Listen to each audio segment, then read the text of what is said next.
Bem, boa tarde. Meu nome é Denilson. Hoje eu vou apresentar a atividade da aula de proteção e estabilidade de sistemas elétricos do curso de Engenharia Elétrica, 10º semestre. Bem, para essa atividade nós iremos utilizar um software e uma plataforma. Dentre esses, primeiro é a plataforma do SIMAPS, ou seja, Sistema Interligado Nacional, Mapa do Sistema Interligado Nacional, que é da ONS, que é o Operador Nacional do Sistema Elétrico. Nesse site aqui nós conseguimos visualizar todo o sistema interligado brasileiro, todas as interligações, as linhas de transmissões que competem aí ao nosso sistema internacional brasileiro, ok? O site é bem tranquilo, aqui em cima no lado superior direito nós temos legenda, camada, filtro, tabela. Quando nós quisermos filtrar alguma coisa específica, nós clicamos aqui, ou pesquisar alguma subestação em específico para saber as informações dela, é só a gente digitar aqui. Site é online, então depende muito de cada internet, varia. Então a atualização dele aí, você vê que ele dá algumas travadas, mas por ser online, as informações isso varia de acordo com cada internet, ok? Para desenvolvimento desse projeto, desse trabalho, nós escolhemos aqui a linha de transmissão que está aqui selecionada de 500 kV de Nova Ponte para Itumbiara, CU, Minas Gerais. Bem, ela sai aqui da usina de Nova Ponte e ela percorre até a usina de Itumbiara, num comprimento aí de média de 182 km. Bem, basicamente, rapidamente, tudo que tiver pintado, todos os símbolos, né? Forma geométrica que tiver pintado de preto, significa que a usina está em operação. Todos que estiverem preenchida como branco, significa que ela é planejada, ok? Então essa é a linha de transmissão que nós vamos utilizar. O trabalho é basicamente nós vamos simular essa linha de transmissão das informações de cálculo de energia reativa, de tensão, de fluxo de potência, fluxo de energia reativa no software na rede versão 11.07, ok? Bem, o software na rede é bem simples, bem didático mesmo. Aqui em cima nós temos diagramas, o que nós queremos exibir, os dados mesmo das curvas, da rede, ana- metodologia de análise, relatório, fluxo, etc., ferramentas, definir cor da linha ou do item que a gente selecionou, nós temos históricos e assim vai, ok? Inicialmente, nós vamos clicar aqui em cima nesse lapisinho de desenho, onde nós vamos inserir ou desenhar algum elemento. E aqui ele abre uma caixa, uma text box, de vários elementos, como barra, linha, carga individualizada, entre outros. Então, inicialmente, nós vamos selecionar a barra, clicar aqui na nossa área de atalho. Antes disso, eu só vou ativar o nosso grid aqui para mim e localizar melhor. Bem, só voltando, clicando aqui na barra, eu dou dois cliques em cima da barra, ele vai abrir uma caixa de diálogo onde eu vou colocar as informações do meu barramento. Esse é meu primeiro barramento, o número do barramento. O nome do barramento é o Nova Ponte, ou seja, nós só fazemos a relação de Nova Ponte para Itumbiara, então esse barramento ele é de Nova Ponte. Tensão ela é medida em PU, 1000 PU. O ângulo a gente vai colocar em zero. O tipo do barramento, nós temos quatro tipos. O que a gente vai colocar é o de referência por se tratar da barra inicial, ok? E a área a gente vai colocar 1. Apenas inserir os dados que a gente colocou ali em cima. Ele vai mostrar para a gente esses dados aqui, como o nome, qual é o número do barramento, qual que é a tensão, etc. A gente vai fazer a mesma coisa para a barra final de entubiar, ok? Mesma coisa, cliquei aqui, clico onde eu quero que ela fique, dou dois cliques em cima para ela abrir a minha caixa de diálogo e aqui ela é meu barramento número 2. O nome desse barramento é Itumbiara, ok? Então, número 2, Itumbiara.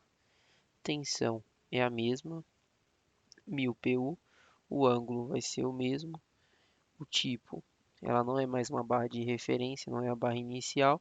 Vou colocar barra final PQ. E a área é a mesma 1, ok? Só vemos que está meio deslocado aqui o barramento. Eu só vou direcionar para ficar retinho. Mesmo grid. Eu vou desabilitar a função do grid. E agora a gente vai inserir os dados da linha de transmissão conforme disponível no site do SimData. Bem, mesma coisa, só fechando aqui para fazer novamente. Clico aqui em inserir, ele vai me dar a opção de inserir uma linha de transmissão no caso. Eu clico na minha barra de referência, minha barra inicial, de onde vai partir a minha linha de transmissão, e clico na minha barra final, que no caso é a minha linha 2 de Itumbiara. Meu barramento 2 de Itumbiara, ele já vai aqui ele já vai automaticamente desenhar a minha linha de transmissão. E também abrir outro caixa de diálogo para mim imputar as informações aqui relevantes para cá, fins de cálculo dessa linha de transmissão, beleza? Número de linhas, no caso é uma linha, para sistemas que você quer simular com 3 linhas, sistema de 3 linhas, aqui você coloca só para diferenciar cada linha. E aqui a gente tem os valores que para a gente, nesse caso, simulação é relevante, de resistência, reatância e susceptância. Esses dados nós vamos lá no SimData, aqui nessa legenda, nesse datasheet da linha de transmissão. Nós temos aqui a resistência dada em porcentagem, a reatância fixa em porcentagem e susceptância de Shump em megavolt/reativo. É só transcrever esses dados lá no nosso AnaRede, beleza? Resistência é 0.16. Um adendo, o software na rede ele não entende ponto, então toda vez que você for colocar um ponto, ou a vírgula você substitui por ponto, ok? Reatância 2.50, susceptância 181, ponto no final para ele entender que é o número inteiro 181.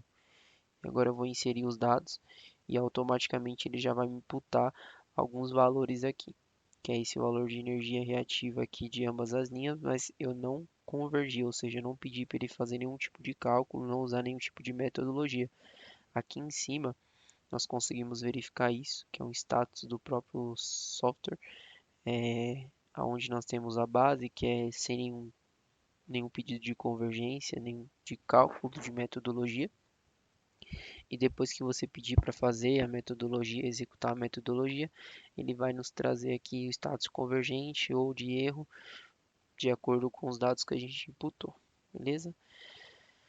Bem, antes da gente fazer essa convergência, é importante saber qual que é o método que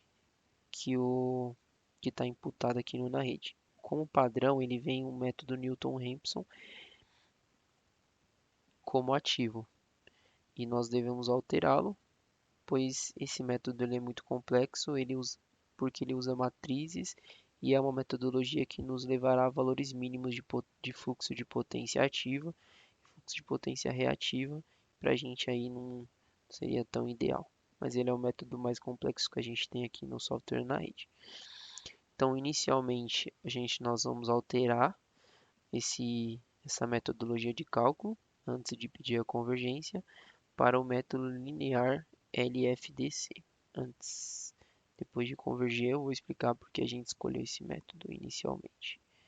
Bem, para a gente alterar a metodologia, nós vamos em análises, a gente vai ter relatório, curva, mas nós vamos em fluxo de potência, ok? Aqui ele vai nos dar os métodos e qual método está selecionado. Como eu disse, de padrão vem o Newton-Raphson, mas nós vamos alterar esse método, vindo aqui em opções padrão, e a princípio o modelo linear LFDC. Clicando nele, salvar, vemos que ele selecionou aqui e aceitar.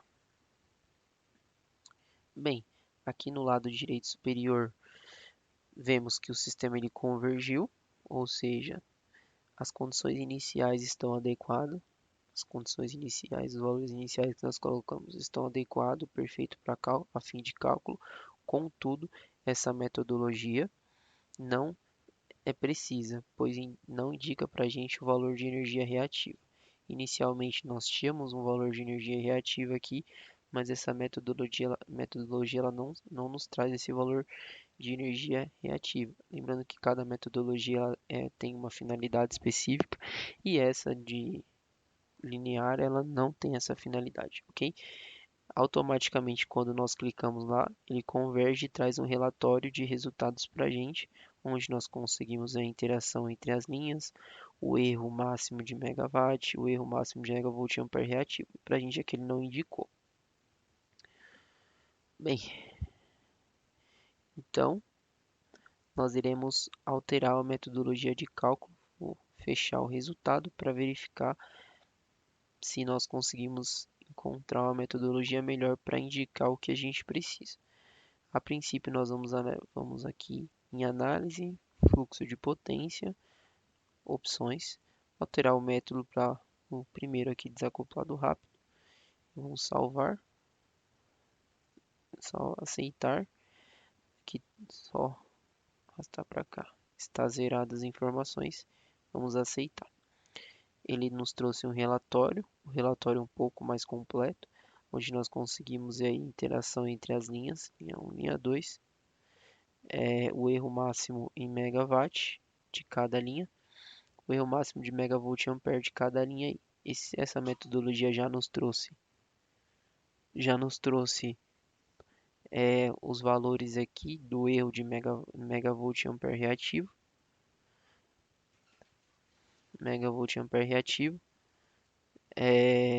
e aqui a gente vemos essa alteração para menos 183 megavolt ampere. O sistema continua convergente, certo? Ou seja, as condições iniciais são adequadas, só que ainda não é o passo inicial para indicar a situação que a gente quer.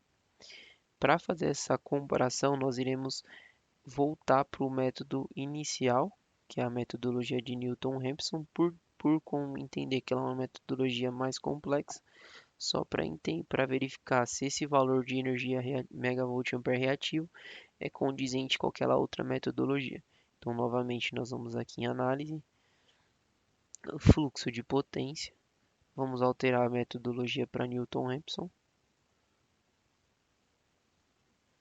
salvar, alterou a metodologia e vamos verificar se vai alterar esse valor de reativo e os outros valores que nós temos aqui para meio que checar se a metodologia foi aplicada de maneira correta utilizando o que a gente tem mais complexo aqui no software Anarit, ok?